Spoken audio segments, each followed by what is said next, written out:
அண்மை செய்தி. விசாரணைக்கு பட்டியலிடும்படி சென்னை உயர்நீதிமன்ற பதிவுத்துறைக்கு தலைமை நீதிபதி அமர்வு உத்தரவை பிறப்பித்திருக்கிறது. விஜய்க்கு எதிரான மனுவை பட்டியலிட உத்தரவு பிறப்பிக்கப்பட்டிருக்கிறது. விஜய் வீட்டில் வருமான வரித்துறை நடத்திய சோதனையில் புலி படத்திற்கு பெற்ற 15 கோடி ரூபாய் வருமானத்தை கணக்கில் காட்டாததை கண்டறிந்து இந்த விவகாரம் தொடர்பாக விசாரணைக்கு பட்டியலிட உத்தரவு பிறப்பிக்கப்பட்டிருக்கிறது. மனுவை எண்ணிடாத பதிவுத்துறை விசாரணைக்கு உகந்ததா என முடிவெடுக்க தலைமை நீதிபதி அமர்வில் பட்டியலிட்டது என்று தகவல் வெளியாகியிருக்கிறது. தொடர்பான மேலும் விவரங்களை தருவதற்காக செய்தியாளர் கிருஷ்ணமூர்த்தி இணைப்பில் இருக்கிறார். கிருஷ்ணமூர்த்தி, வணக்கம். முழு விவரங்கள். வணக்கம். வருமானத்தை மறைத்ததாக வருமான வரித்துறை நடத்திய விசாரணையின் அடிப்படையில் தவேக தலைவர் விஜய் மீது வழக்கு பதிவு செய்ய கோரிய மனுவை விசாரணைக்கு பட்டியலிடும்படி தற்போது சென்னை உயர்நீதிமன்றம் உத்தரவு ஒன்றை பிறப்பித்திருக்கிறது. கடந்த 2015ஆம் ஆண்டில் நடிகர் விஜய் வீட்டில் நடத்திய சோதனையில் புலி படத்திற்கு பெற்ற 15 கோடி ரூபாய் வருமானத்தை கணக்கில் காட்டாததை கண்டறிந்து 1,50,00,000 ரூபாய் அபராதம் விதித்து வருமான வரித்துறை உத்தரவிட்டிருந்தது.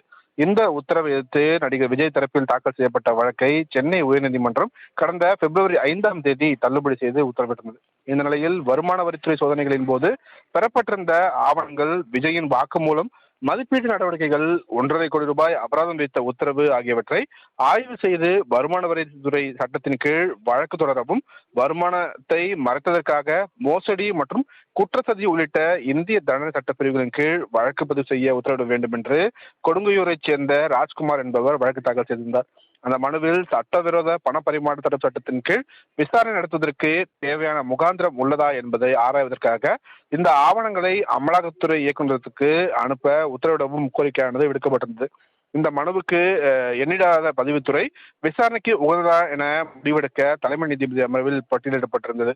இந்த வழக்கை விசாரித்த தலைமை நீதிபதி எஸ். ஏ. தர்மாதிகாரி மற்றும் நீதிபதி அருள்மோகன் அடங்கிய அமர்வு ஒரு மனு தாக்கல் செய்யப்பட்டால் அதை விசாரணைக்கு உகந்ததா என்பதை குறித்து முடிவு செய்வதற்காக எண்ணிடும் பணியை முடிக்காமல் இருக்கக்கூடாது என்று கோரி தற்போது தவேக தலைவர் விஜய்க்கு எதிரான இந்த மனுவை எண்ணிட்டு விசாரணைக்கு உகந்ததா என்ற தலைப்பில் விசாரணைக்கு பட்டியலிட பதிவுத்துறைக்கு உத்தரவிட்டிருக்கிறார்கள்.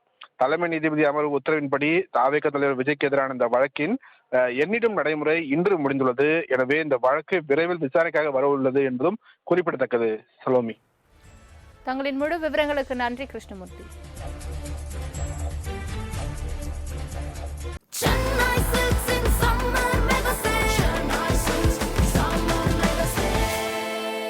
The Chennai Silks in Mega Summer Sale.